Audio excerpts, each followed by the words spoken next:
And now, The Hirsh Show presents a Week in Review with your hosts Kyle Hirshon and Nick Morgeson. Hey, welcome to a special version of The Hirsh Show.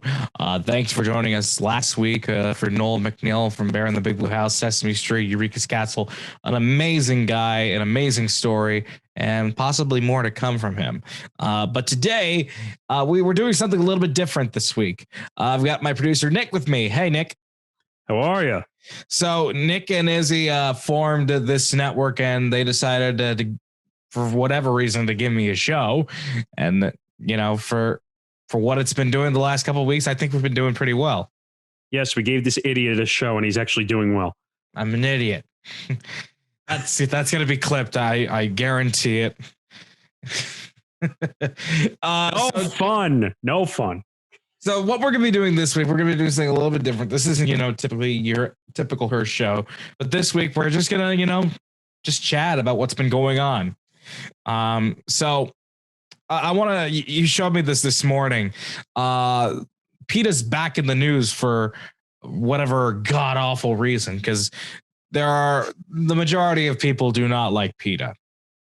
Yeah. And I have to tell a funny story since we're going to talk about PETA and this whole story about chickens and pigs and whatever other animals that they don't seem to like as of late. Yeah, so according to the New York Post, PETA is calling on humans to denounce animal insults like chicken or pig. So, what a chicken. Yeah, the people at PETA are a bunch of pigs. There we go. See, I knew we'd get that BS eventually. But you know what? This whole thing with PETA, and I'm going to tell this story because I think it's really funny. Well, the people who are PETA supporters might not think it's funny, but I was at Nestle Community College. Now, most people who are watching this, not in New York, it's on Long Island. It's in the Garden City area. If you look it up, Nestle Community College. I was walking around. You know how, like, on a bunch of campuses, you know it better than I do because you went where again? Syracuse? I went to Oswego. Oh, Oswego. It's north of Syracuse. Okay, and you had those like tubes that you would walk through, like especially during the weather. No, we did not. Oh, you didn't have those? No. Cortland did. Syracuse did. I believe Albany did, but we did not, even though we live directly on Lake Ontario. Which is okay. I didn't know that. Okay, so basically, we had those. They're not like you would walk down to go to the bottom part because like you had to walk down, and they didn't want you walking downstairs because then you fall down and hurt and cause a lawsuit anyway. But so these people who were activists were on campus blocking the tubes because they were doing that's if you block people, then you have to stop them and you're going to listen to them. So they're handing out these flyers about like the chickens and the eggs and like we shouldn't be doing these things to the animals. And I'm like, hey, moron, get out of my way. I need to go to class. No, I'm blocking the tube because that's where people will listen to me. And I'm like, listen, buddy. I said, I don't have time for this. And it's the only way I could get down to where I needed to get to. Mm. Don't you just love that when you have to go somewhere and it's the only way you can get to a certain place or destination and you're like, shit, I can't get there. It sadly is the truth. Thankfully I haven't had to deal with people blocking my way, people like those people. But I remember at Oz, we had a preacher come to, we have a thing in our quad, where it's technically public property. Right. Even though there are 4 classroom buildings surrounding it, it's technically public property. So this guy was ranting on, why, gay people should not be accepted, and I hate to get into this sort of thing, but, gay people are an abomination. And I'm going to get Alex Jones for a second. You're drinking the water. You're turning the frogs gay. And, I think the best comeback of it all was that there was this whole crowd watching him. And all of a sudden, these 2 girls got up in his face and they started kissing each other. And the whole crowd just went nuts. I mean, that's cool because they obviously are going to stand up for what they believe in. It was like a big FU to the preacher, and police actually, I think, escorted him out of campus. Do you? And I have to ask this question. I know this is going a little closer to religion and not really what we're covering, but right. Have you ever wondered why it's kind of ironic that preachers are not willing to accept different people? They have a specific belief system, and they believe what they're told. No, I get that, but I'm saying at the same time, preachers are supposed to be people that you can go to for positivity, and then we hear all these stories around the world, news-wise. Well, preacher doesn't accept this person and completely crucifies them. Not every preacher is willing to accept that, we are a changing society. Things are different. People are different, and it's only going to evolve from here on, So, that's what I have to say about that. But, with the whole PETA situation, they made a tweet a couple of days ago. So this is I'm going to pull up this graphic. You won't see it, but obviously in post-production you'll see it. They have a graphic. Using animals as insults perpetuates, get this, you ready for this? Speciesism. Oh, I'm looking at it right here. Speciesism. I kind of laughed at that when I saw that tweet go out. So they want you to say, instead of a chicken, a coward. A rat, instead be a snitch. Well, you realize this is all like what they call TV movie terms. Like, so like, oh, you're such a coward. Or like when you snitch on a friend, like in a movie, and then like you have to watch the whole thing because, oh, I'm not your friend anymore. And then like you're such a snitch. And also for snake, they have jerk. For pig, they have repulsive. And for sloth, lazy. Wait a minute. Shouldn't jerk and chicken go together? So yeah, I think they don't even know their own terms. I think they messed up on their own hand. Because I was going to say, wait a minute, jerk chicken, but chicken and coward, like, okay. So technically PETA has its own terminology. Yeah, their own lexicon, like a certain radio host that we both come to know and love. Yeah, well, anyway. Yeah. So somebody, actually, you know what? Even some of PETA's supporters are repulsed by the tweet. Somebody wrote, "This is my 7th year of being vegan, and I'm begging you to never tweet again." Yeah, not surprised. So the president of the organization came out with a statement. She told the Post, her name is Ingrid Newkirk, by the way. She's a dog killer, by the way, because PETA's killed more animals than saved. If you haven't done the research. Oh, I didn't know that. That's interesting. I didn't know that. Okay. Yeah. She says the knee-jerk dismissals are a reflection of the times we want to put behind us, and after ridicule comes discussion and then acceptance, as we've seen with our campaigns to end the use of fur and to point out how inhumane and unhealthy cow's milk is, among others. Excuse me. Okay. First of all, I understand, like, for people who are animal lovers, they don't want to see fur being used for jackets and coats and the whole. First of all, milk is supposedly healthy and we need it to live. I know you don't like milk, so I hate milk. That one doesn't apply to you. But in general, when we grew up as small babies and kids, we needed milk. So I thought that statement's a little odd, but I just find it ridiculous. If we didn't do these businesses, first of all, we wouldn't have a economy that runs on a proper value system because you have to sell animals and furs and all that stuff. But I kind of see where they're coming from, but I kind of don't. Yeah, and then they posted this response just a few minutes after. Anti-animal slurs degrade animals by applying negative human traits to certain species. Perpetuating the idea that animals are sly, dirty, or heartless desensitizes the public and normalizes violence against other animals. Another tweet says, specious language isn't just harmful, but it is also inaccurate. Pigs, for instance, are intelligent, lead complex social lives, and show empathy for other pigs in distress. Snakes are clever, have family relationships, and prefer to associate with their relatives. They're not humans. They're not humans. They're animals. We're talking about two different species levels here. And for that reason, I am officially starting a brand new organization to combat the rhetoric that PETA releases and spews out to the public. You ready for this? Yeah, what is it? It's called PETA. People eating tasty animals.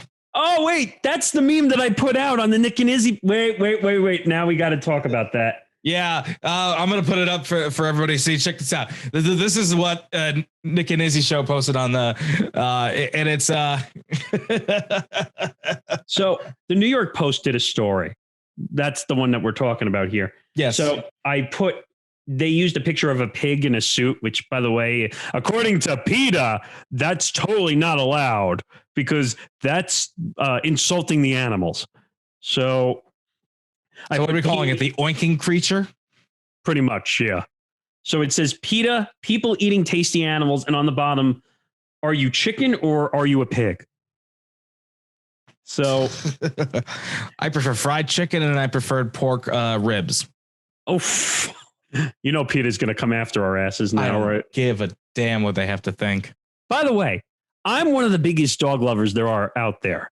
Yeah. And so are you. This is no shot against animals. We love animals. But when you get a stupid organization like PETA who will do anything in their power to make people feel awful about themselves, that I can't stand for. I mean, we're, as you said, we both like dogs. My dog's been around he'll be 13 this year. So he's an old feller, but he's going strong. And I've had 4 cats and all of them live to their 20s.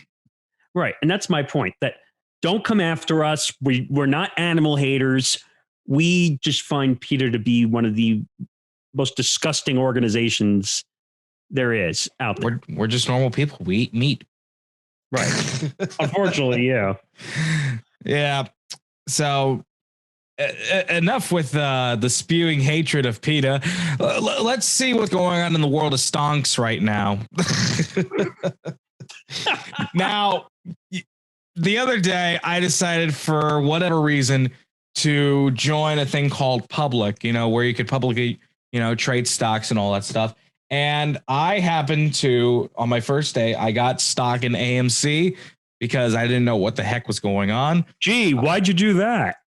No, seriously, I had a chance to get free stock as a gift for signing up, and how much free stock? I think it was $10. Okay, well, you also got GameStop, right? That was the day everything started to go crazy.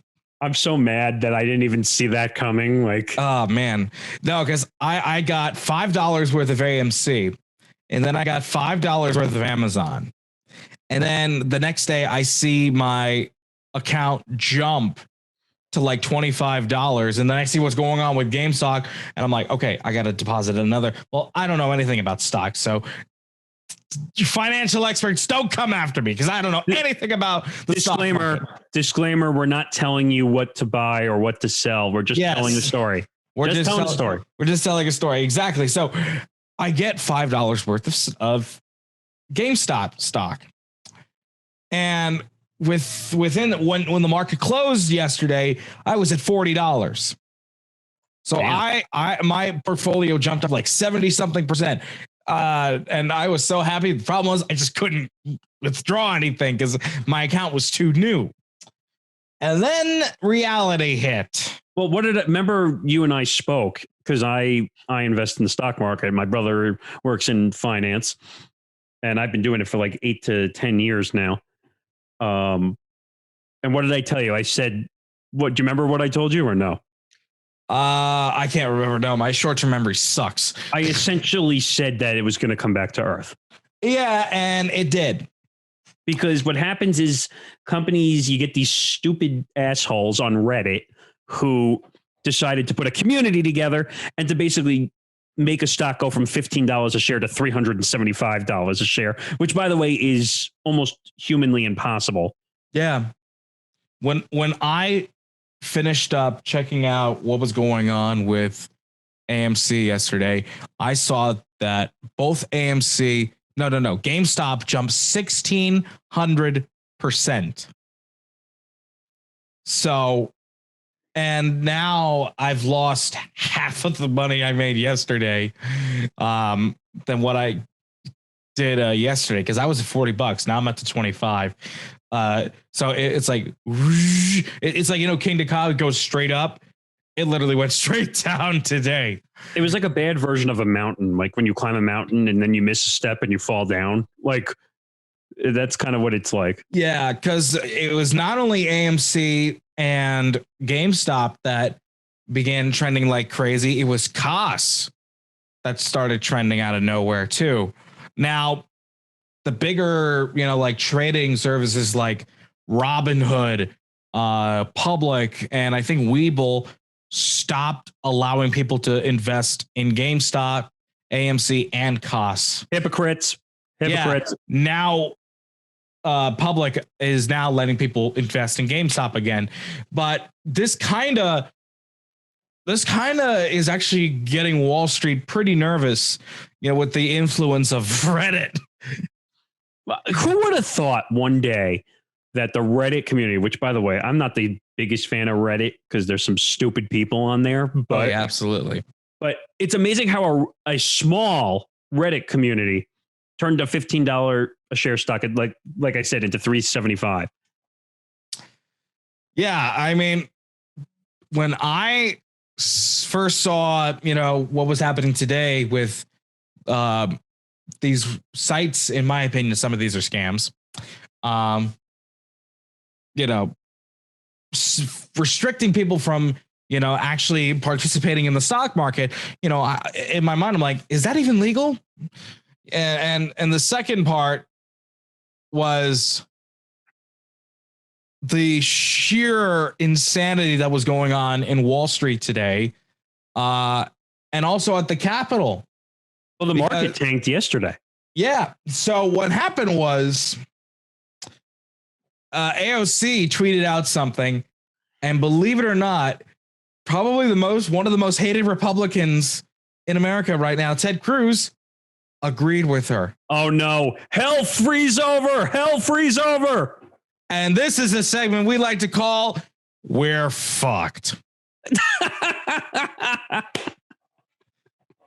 So it's true. So imagine being so fucked up that you have polar opposites of the political spectrum on each other's side. That's the crazy thing about it. So, who's really the villain of all this? This is going to be ironic, isn't it? It's Wall Street. Wall Street's the enemy right now. So apparently people are saying this is only a scare tactic by the hedge fund people at Wall Street, all the billionaires. This is a scare tactic to try to stop you from continuing to invest. Don't sell your stock immediately. Once again, we're not telling you what to do. We have no knowledge of this whatsoever. So we're just reporting on the stupidity of this whole situation. So I am going to continue holding on to my stock until, it really, there's a really consistent trend. Well, so I'm looking at the AP put out a story on GameStop, and I'm reading what the numbers actually were. So remember I said it was around 15. So 3 Fridays ago, GameStop was at $18 a share. Yeah. And then it doubled in 4 days. I mean, yeah. That's incredible. And then Tuesday, and more than doubling again on Wednesday to $347.51 a share. Excuse me. Yeah. And And then on Thursday, which is, I guess they're talking about today or whenever this airs, actually, because we're not live right now. Anyway, it gave back a chunk of those gains and went down to 229. So basically, it was up 1,250%. That's crazy. That's casino gambling numbers. Well, it really is. The stock market is essentially a horrible casino. If you think about it. Exactly. That's basically what it was. And then, when 2008 happened, the big crash of 2008. The housing market. Yeah. Yeah. It was a housing market that failed. I mean, there are people in the stock market where basically their career is buying and selling stocks. Now, again, disclaimer, not telling you what to do. Do not take this as advice when I say this next thing. There are people who go out and short the stock market for a living. Now, just to explain what shorting the stock market or shorting a stock, do you know what it means before I say what it means or no? It's like, deplete the value of the share? You're gambling on the stock dropping. So basically, there are people out there on Wall Street who are hacks that go out and say, I'm going to put thousands of dollars to short GameStop, which essentially means I'm gambling on it to drop. And that's kind of what, if we're going to transfer into another story here, which is Steve Cohen and his hedge fund, Melvin Capital. Melvin Capital was shorting GameStop. Yeah. For a lot of money. I'm not going to say what the exact number is because I don't know, but I heard it's millions of dollars. Exactly. And because of this, he had to infuse money into that hedge fund. Yeah, that's very concerning to say the least. As a Met fan, this really concerns me. Now, speaking of Steve Cohen, I want to get into this part of the show we'd like to call Barstool versus the Mets. Who would have thought we would have heard that? So today, but by the time you're listening to this on Sunday, it'll be a few days from now. But early Thursday, Dave Portnoy, CEO and president of Barstool Sports, started rage tweeting about his outrage over Robinhood blocking people getting stocks, and then Steve Cohen jumps in, and he even mentions this is the first tweet he put out. Prison time. Dems and Republicans haven't agreed on one issue till this. That's how blatant, illegal, unfathomable today's events are. It also shows how untouchable at Robinhood app, at Stephen A. Cohen to see Citadel Point 72 all think they are. Fines aren't enough. Prison or bust. And then Steve Cohen decides to open up his big mouth and chime in and say, hey, Dave, what's your beef with me? I'm just trying to make a living just like you. Happy to take this offline. That's kind of ironic that he said, I'm trying to make a living when he's worth $14.5 billion. Yeah, you've got plenty of more money than I'm going to make this next statement, and some people will laugh and some won't. Yeah. He has so much money that he could take it and wipe his ass with it. He can literally wipe his ass with a George Washington and he wouldn't cry over it. Exactly. So, I'm a Met fan. I love what Steve Cohen's done so far with the team. But this is an issue that I do not take lightly, especially when it deals with the common man, such as the both of us. We're not the wealthiest of people. We obviously don't have too much money in the bank. So Steve was not right with making that comment. And then they kept going on back and forth with each other. Before we go further, let's explain one thing. We all know Dave Portnoy, who is the lead content guy. He's the boss, essentially. Yes. El Presidente. El Presidente, exactly. Who is in charge of content for Barstool Sports. We all know Dave's got a big mouth. Yes, we all know that for sure. Dave's got a big mouth. He's willing to feud and do anything he can to make attention for Barstool Sports. Exactly. Now, I happen to like him for certain aspects. I like that he's willing to have an opinion and go out there and try to make waves, but there's a right time and a wrong time to make waves with people. Exactly. Now, unfortunately,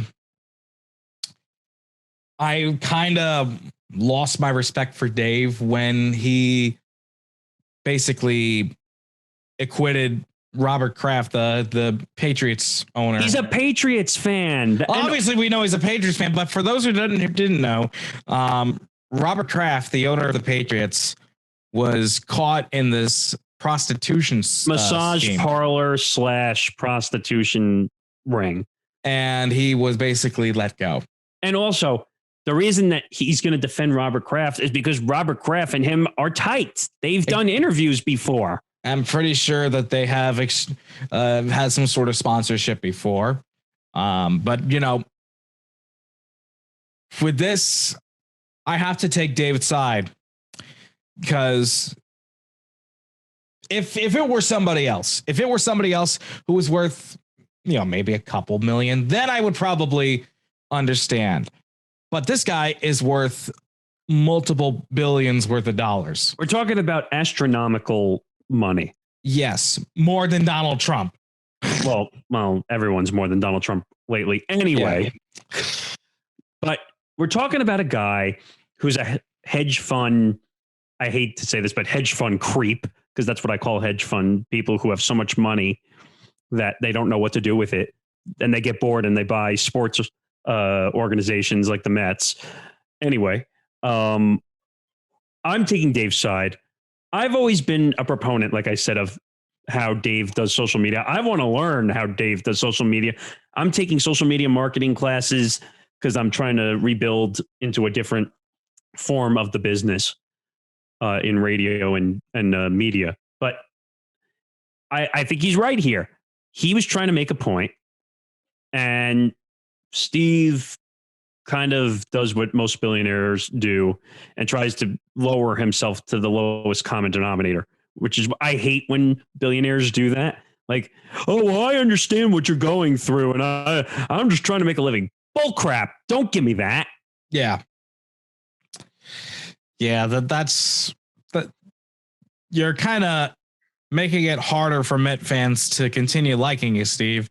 It's not until you sign Trevor Bauer that people are going to really start to regain your trust. But then again, Trevor Bauer's a head case, and we'll get to that another time.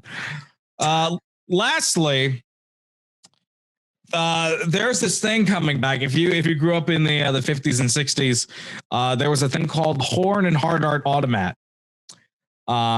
Now it's like the predecessors for vending machines for those. Now, I'm a millennial. I'm way too young to know this stuff, but because I watch too much television, I have a bit more knowledge than most people. So they're like these cubbies that have food in it. It's like literally the predecessor to a vending machine. You would put your change in, turn a knob, open the door, and there's a chicken pot pie waiting for you. Oh, come on. That's really cool. I think that's awesome. There's people waiting in the back. There's people like cooking the food in the back. There's like a door where they can slide in the food. And then, you know, once it's ready to go. Then, There's one issue. There's one issue, though. And I think you might know where I'm going with this. Yeah. Quality control. Exactly. That's probably, well, then again, remember, they're making like quick eats. Like chicken pot pie, mac and cheese. But depending on what's in the chicken pot pie, if there's dairy, there's other stuff in it. You have to do quality control. Do they pull food out if it's in there too long? Yes. It's technically like a warmer, but if it hasn't been touched in like maybe 20 something or so, well, then again, they didn't really care. They didn't really care about like food safety and all that stuff. It really wasn't until like now where they really take this stuff seriously. So there's this Automat restaurant in Jersey City. It's called Automat Kitchen. And what's really cool about it is it's completely modernized. It's touch screens. It's in the age of COVID, it's contactless. So you can use your phone to open the door. Okay, that's kind of cool, actually. Now, what's really cool about it is it's the same stuff that you love, but it's fresher. It's homemade. There's no short changing with anybody. And I think it's really cool. I wish, more of these sort of restaurants would come around. And also, it's kind of easier for people that have like anxiety. So, you don't have to deal with waiters. You don't have to deal with cashiers. Right. All you need to do is just pay with however you're going to pay, pick what you want, and take it with you. And that's it. Okay. I mean, that doesn't sound too bad. And once again, this place is in Jersey City. It's called Automat Kitchen. You can definitely check that out. We have a little bit of time now. So now let's get back into your favorite part of the show, which is the trivia round. Oh, no. All right, I've got my wheel over here. We're going to give this a spin. I'm going to put my microphone closer so you can actually hear the wheel. And you, my friend, are going to land on, you know what? I don't want you to suffer through the 80s again. So let's do it one more time. Oh, come on. Want to go back to the 2010s? Yeah, okay, let's go. All right, let's see what we can do here. Here's your first question. We're going to do 5 questions. Do I get weird, awkward music in this or no? Post-production. Okay, sure. All right, here we go. The 2010 movie, The Social Network, was about what social network? Twitter, Facebook, MySpace, Instagram. It was Facebook. Got it. That's 1. I watched that movie. I actually like that movie. I do too. I love Jesse Eisenberg. I was going to say that's Eisenberg was the lead character. Yep. All right. Oh, here's an interesting one. What month did the royal wedding of Prince William and Duchess Kate take place? Crap. May, June, April, or August? Crap. And I remember when being at the radio station, we were watching this on TV on the weekend. I know it happened on a weekend. I remember that. Uh-huh. I don't know. Something my gut is telling me it's either April or May. I'm going to say May. It's April.